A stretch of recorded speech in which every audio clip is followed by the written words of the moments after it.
I am a stud. Oh yeah. All right, today we're going to go over the first thing we're going to go over is our stud finders. This is the one we normally have in trucks. We'll try to keep that in all the other trucks. Found it pretty effective. This is also a really good one.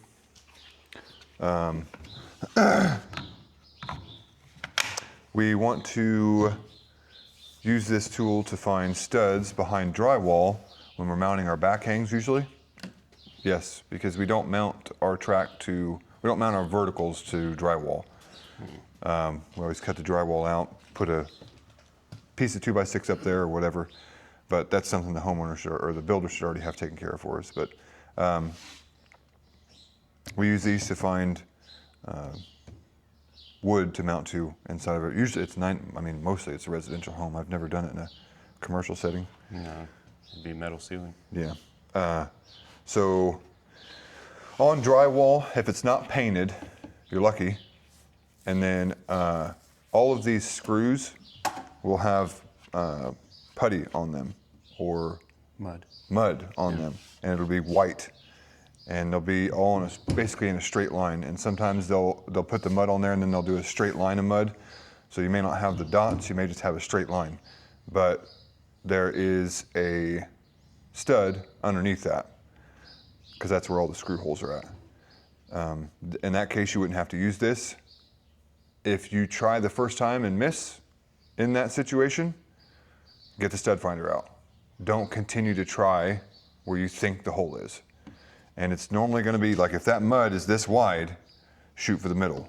Don't go to one edge or the other of the mud. Go for exactly middle. Because they're not going to be, because when they're mudding that, they might be off to the left or off to the right a little bit. And if you go off to one of those sides, you're definitely going to miss. That board is only an inch and a half wide, so you don't have much to hit. While we're on that, when you tighten down your lags into the drywall, don't sink the hell out of it, because you'll just destroy the drywall. Just make it tight, make it hit, and make it just don't tighten the hell out of it. Yeah, it'll be on punch and you'll be able to tell. Yeah. And you'll see the punch start to fucking suck in. Yeah. I don't want that. Yeah.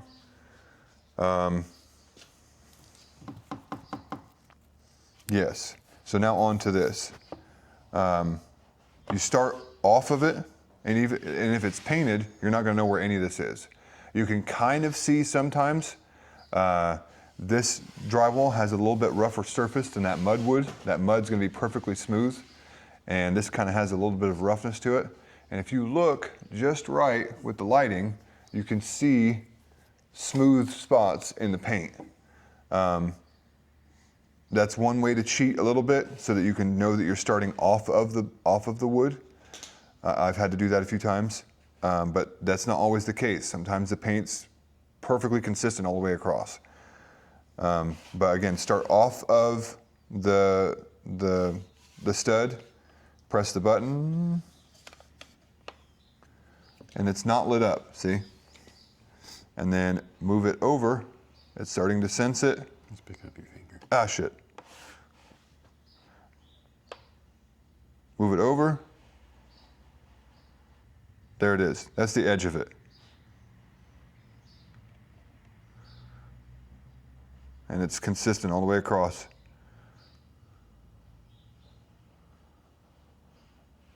So go back off, try again. Never go off of the first reading. Go off of like number 2 or 3 so that you know that that's where it's at. And you're going to be doing it like this too. So it's going to want to come off of the ceiling, and like as you're going across, you're going to want to drop it and then go back on. So let's try that. So we go off and back on. This one still works. This one won't. If you come off and come back on with this one, it should just be on. It's not gonna, it won't read it correctly. This one works pretty well. So this one doesn't work well with the textured ceiling. Probably, yeah. Does this one? Yeah? As far as I've seen, but just seeing you do that, where you had your finger on there and it picked it up, I think I've done that a few times. Yeah. So watch that. Let's see. Yes. And we know that there's not a board back in here. So be careful with that. So once I know exactly where that's at, I always take my pen, not marker. Don't have one. He doesn't have one, I don't have one. We're failing hard. Ron's got one, Cam's got one. Atta-way, Ron. And then I always take that and put a little dot and a little dot. I just need to be able to see it. I don't, the neighbor doesn't need to see it, the guy on the floor doesn't need to see it. I need to be able to see it. And it needs to be at the least as invasive as possible. That's our main goal. We don't want to be invasive on the painters or anybody else. We just want to put the smallest dot on there. Sick. Well, there you go. We got to buy these for everything. Everybody needs these. We need one for the house. So there's teeny little dots right there. And when I put my punch up, my hole is going to be right in the middle of that. And then I can put a lag directly in there. Yeah, let's do that.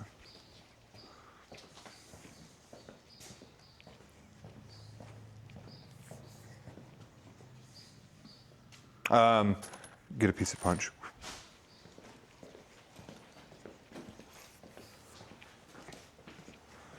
If you're getting a piece of punch, you get One piece of punch, yeah. if you're Six, getting a piece of one, punch, or grab two, one, it doesn't matter. Just whatever you can find that's about 18 inches roughly.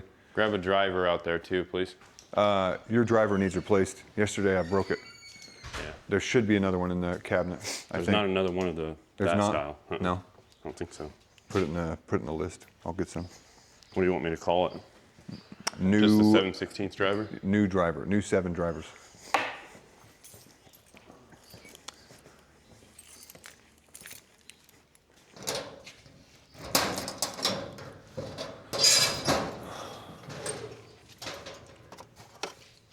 Yeah, we just have the 3/8, 7/16.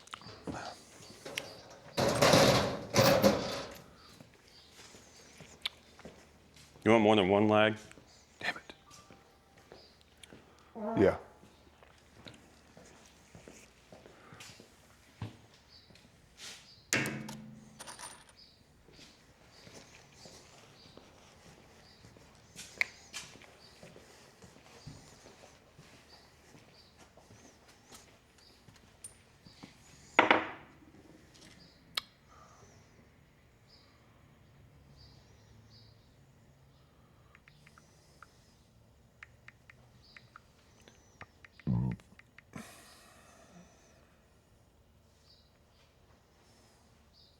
He doesn't have a long enough piece. Go help him, Cam, please. He doesn't have a long enough piece still. It needs to be about 16 or so. Needs to be about 16. I mean, pretty, yes, at least 16. It can be longer, but it at least needs to be 16. You can cut down a piece of one if you can find it pretty quick. This isn't the one I was talking about. Where's the little rotary guy? That's the one I was talking about. But we haven't done this one either. I don't think we have that. Oh, that's just yours. Yeah. Oh, yeah, okay. yeah, that's not. How about that? Yes, that's fine. Got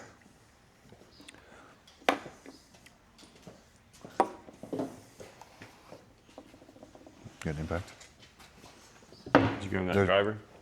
There's an impact on Thank you. the shelf. Okay. Yeah. Jesus, Murphy. Yeah. Now we want to make sure that we've got this one marked, and then we always want to find our depth. We'll use this. Set that there. So let's imagine that that is the door. We want to find the depth of this hole. Get out your digi, run that there. 1'5". 1'5", ½ inch. So move that, set that there, and then you could put a little line this way. A nice little horizontal line like that. And that's going to tell you how deep it is. And then you can run your stud finder around there, because you could be way up here, way back here, and be off. And you can also use your tape to get an idea of how far one way or how far parallel to the door you're going to be. Those are usually on 16-inch or 24-inch. Well, yeah, it's 18 on center, I think, is what they say. No, it's also 16, because there's your mark. That's 16, and then 32. Yeah. It's usually 16 or 24. So it'll be one of those numbers. These are not. So going, we'll go to this one now, close to our mark. Come back, go again, make sure. Put a little dot and a little dot. And then our parallel mark is up a little bit. Go there and there. Just be the least amount of intrusive as possible. We can always cover that up with our punch. If you have some big ass dark black marks up there, then you're not gonna find, or you're not gonna be able to cover that shit up. So putting this on there.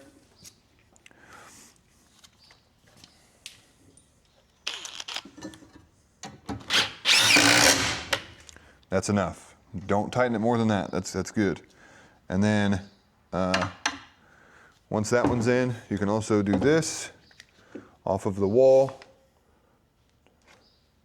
There's your number, and then measure off of this, off of the wall. There's your number. And you want to make sure that it is the same, parallel with the opening. Don't just put it up there and make it look all crooked and shit. Make sure it's nice and square off of the wall. And we'll put our next one in.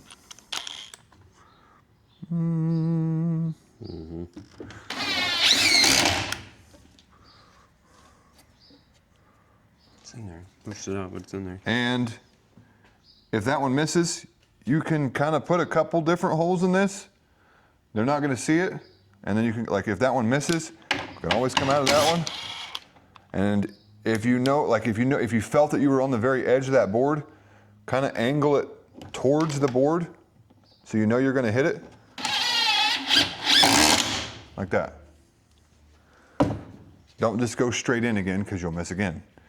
Because there's a gap but there's a 1-inch gap in between each of those holes. So just to make sure you're going to hit, kind of angle towards it. Now we can move on to this one.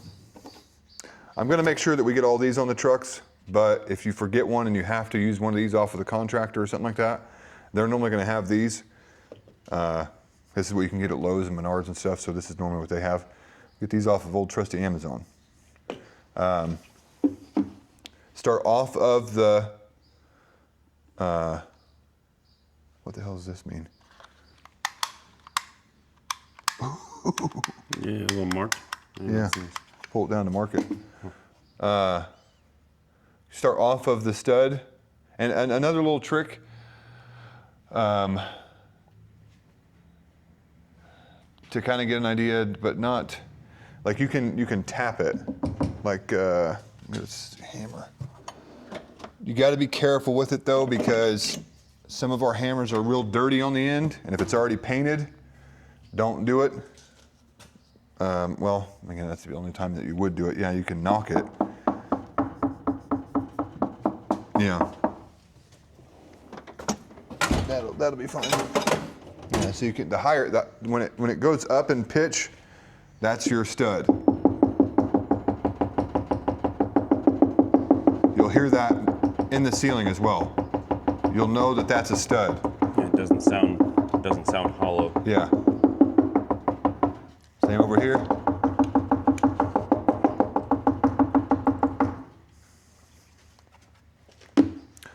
Set that there. Let her beep.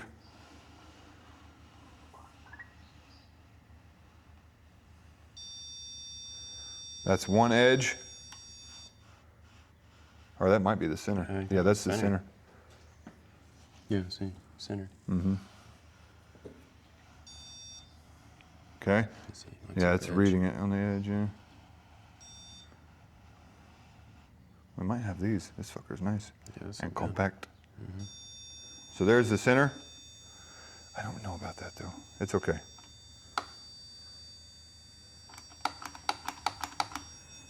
There's a mark. That's not bad. There's your center of your board. And you can do the same thing with the edge too. I mean, you Yeah, can, instead of once doing it- center, do the edge. Once it hits.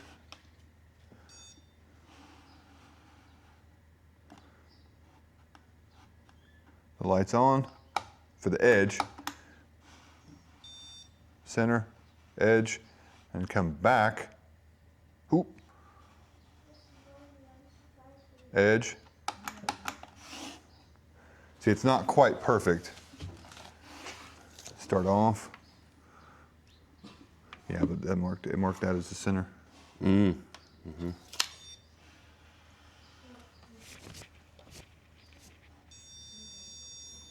So now it's in a different spot too.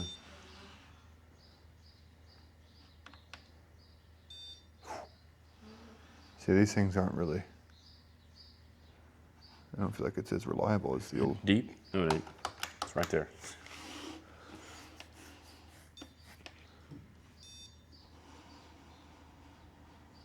Oh, maybe it's doing a deep scan. Yeah, now that's center. That's perfect. There's the two edges, and there's the center. That's fucking 2 inches though.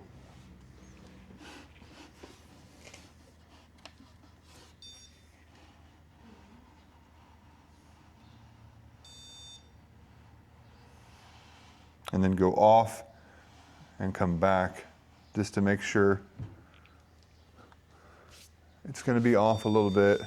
It looks like the center is going to be on every time, but this bad boy, I think she hits it right every time.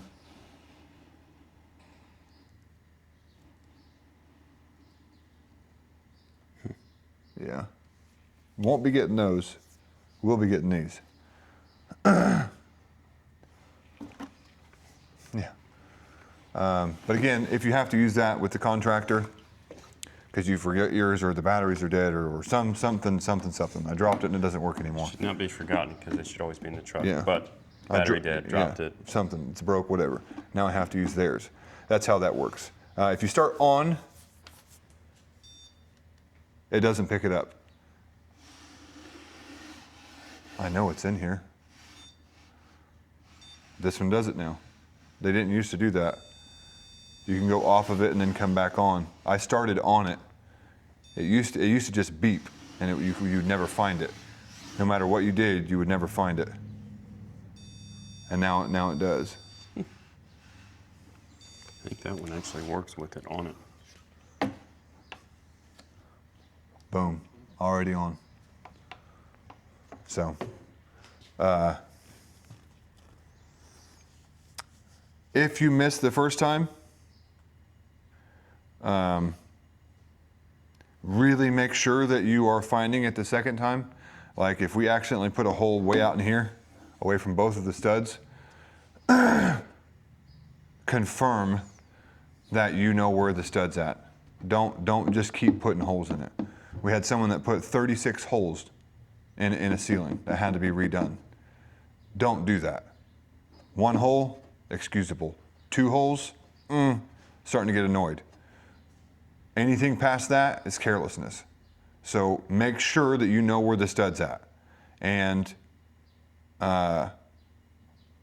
if you're uncertain, you find the mark and then give it to your partner and let them try to find the mark. If you guys come up with the same spot, put a lag in. Some of those ceilings, the studs are running this way. I mean, they're like if you're at an edge, some of those studs or those trusses or Yeah. I don't know what supports, roof supports, they are running multiple different ways in some of those corners to make up for that ceiling. But this will still find your wood. Putting 36 holes in a ceiling, that's ridiculous. We have to pay for that, and we look like idiots, and we'll never be brought back to that job.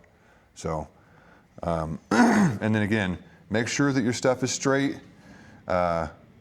if it's painted and you already have one lag in and you need to make it straight and this is already tight, if you drag this when that's tight, that's going to ruin the paint. So don't do that. If you have to adjust it, make sure that this one's a little bit loose before you make those adjustments. And that's why I'd like to have a mark kind of where it's going to go roughly before you even tighten anything down, so you know kind of where to put your punch. But don't rub that across that paint because it'll leave a mark. And this has oil on it as well, and you'll leave black marks on the ceiling. Like it did here. There's already some black on here. So I think that's it on the stud finder and on mounting to the ceiling. I don't know what the purpose of the level on that is, but Just to have it, maybe. I guess. Oh, like if we were doing this on the wall, we'd be able to level it out. Yeah. Yeah, we can move on to that. This is called a multi-tool.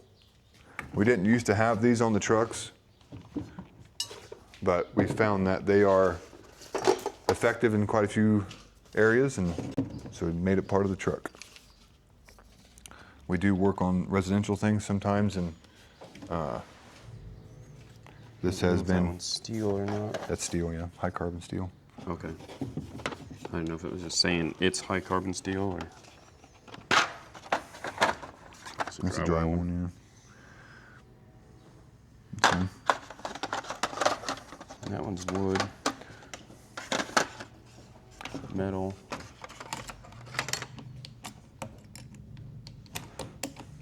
Oh, this one has a depth gauge on it too.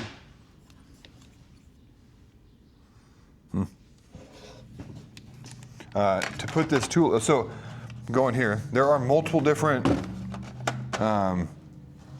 cutters for this tool. One's for steel, one's for wood, one's for drywall. They are. Yep. Nope. Yep. No way. Goes like that. Steel, drywall, wood. There's one for each application. That's fine. Make sure you're don't use the drywall one on steel. You'll ruin the blade, and these blades are pretty expensive. So use the right one for the right thing. And they do wear out quick, especially like the metal one or the wood one. You hit a nail with the wood one, it's toast. So how to put this in, so it goes up and then notches away from the tool. That's how it goes in. Not like this, it doesn't notch towards the tool, it notches away from the tool.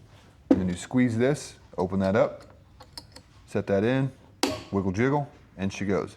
You can set this in all kinds of different directions, like this, and lock it in. Make sure it's locked. It is a progressive trigger. I think pretty much running it open, especially on drywall, you can pretty much run it open. Yeah. On steel, it's just like a Sawzall or anything like that.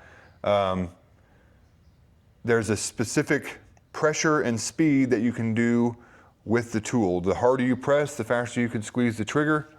And I would say we're not going to be using this on like fucking rib steel or something like that. Maybe to cut a hole, maybe, I guess. Yeah. But we're not going to be cutting the fucking length of rib steel with this.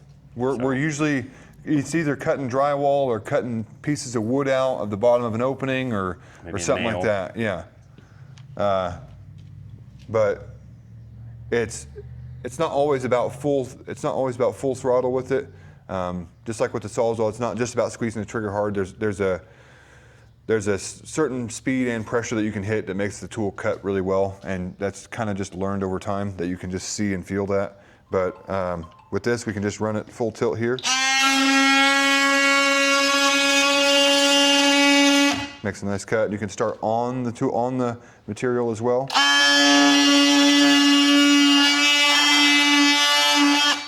Come back in this way.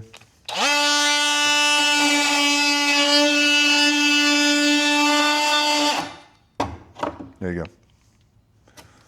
Pretty handy little tool. You can do the same thing with wood. If the wood starts smoking and you're in an environment where a fire could break out and shit can get hairy, make sure you've got a fire extinguisher nearby, because this is the exact same thing as starting a fire with like a caveman used to. Mm-hmm. Yep. Pressure and speed on wood, and you get heat. We can flip this over and show them the wood one. Yeah. Careful taking that out. Always wear your gloves. I know some of you are tough guys and don't need gloves, but this is why we wear gloves, is because some shit's sharp and some shit's hot. If I got gloves on, I can grab the hot shit and I can grab the sharp shit. Everything's fucking hot.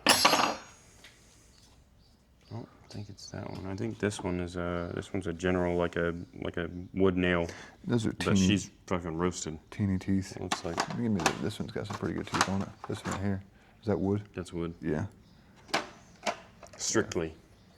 Yeah. So what we're doing there, like you can see, if all the markings are gone, the deeper the teeth, the more aggressive the cut. You're not cutting very aggressively with steel. That's why it has real tiny teeth. This is made of a different material as well. That's carbide on there usually. Yeah. That one's carbide. Yeah. Super tiny teeth on that one. And then this wood one, very big, very aggressive teeth. It's not cutting something very hard, so they can extend those teeth out there a little bit and make a more aggressive cut that it can cut faster. But if you put that on steel, no good.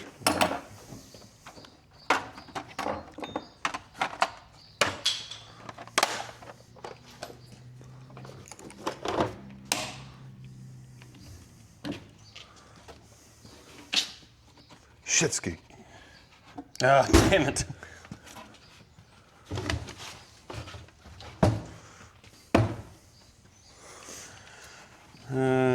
What would be? You can cut a block out. Like if we need like this out. Run a fucking wire or something instead of drilling a hole. Yeah. If we need that out. And you can lock it on? No, it just locks it. No, it.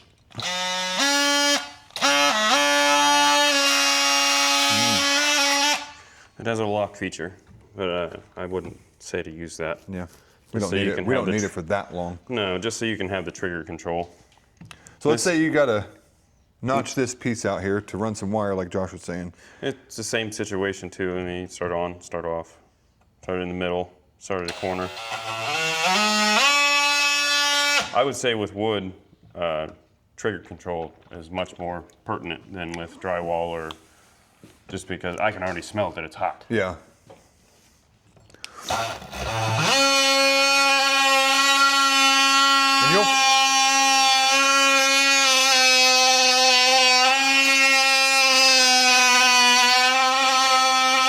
And he's not just staying in one spot and trying to push it through. You can kind of work it around, move it up and down, pressure, no pressure. If you've ever ran a chainsaw, similar to that, I would say. Yeah, yep.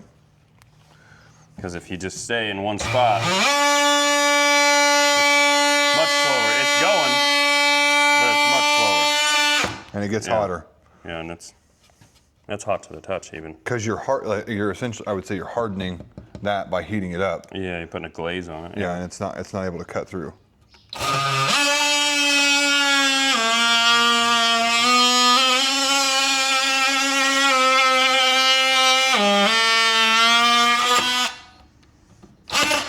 And then there, I just let the weight of the tool do that. Take it down.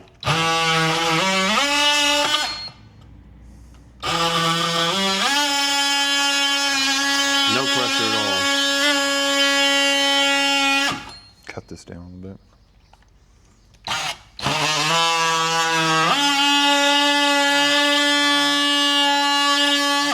So,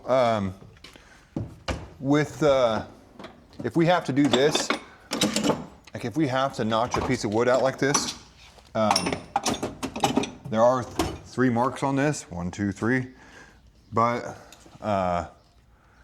the grains go this way, so you can just break that off of there. I don't know if you guys have seen the Karate Man chop the wood. The trick is that the grain is going, like the board is, it's not like a typical board. It's not made for strength, it's made for show. The grains aren't going this way with the board, they're going this way. So then you can just split the board.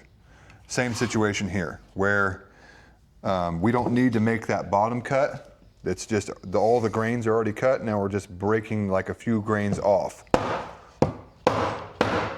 And it's not gonna do it, because it's not held on very well.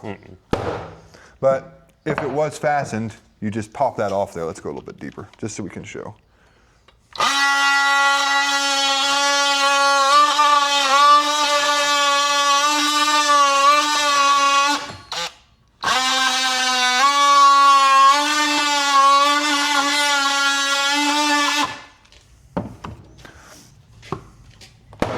Just like that. And I got a perfect little block. So you don't have to make that other cut. That came off pretty easy. What else are we using that thing for? Just to cut drywall, we'd do something like that. Cut a square for our flags. And this is kind of like a last resort thing where I can't get anything else in there, and it's just really hard for me to get to something. This is where this thing comes in handy. And if you have to angle it in, or you like in this situation, we can work it. You know, we got plenty of room. But some situations you're just going to be able to hold it still, and you have to go in, out like that. I'm not super concerned with this tip. Don't ruin it just to ruin it, but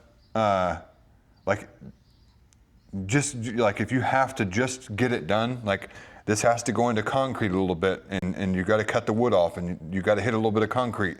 That's fine. Just run it through, and you know, I have to make this cut. So this is one of those tools that that lets you do that. Yeah, in some situations it's kind of unavoidable, Yeah. or you run into it where, like you run through a nail with the wood blade because Yep. you don't know the nail's there. Yep. It happens. Yep.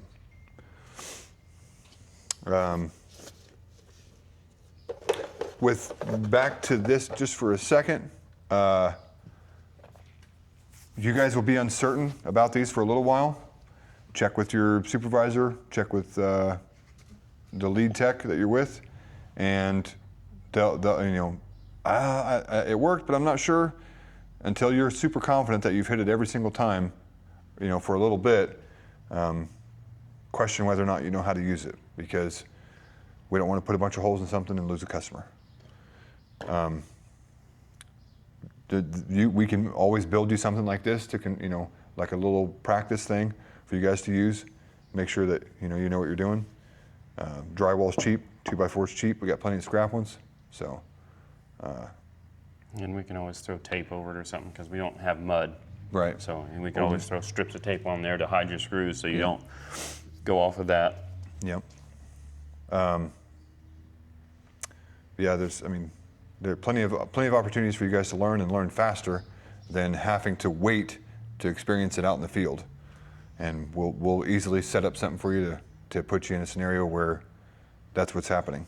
So if you ever run into something out in the field, we also have a reminder that is it's called skills topics.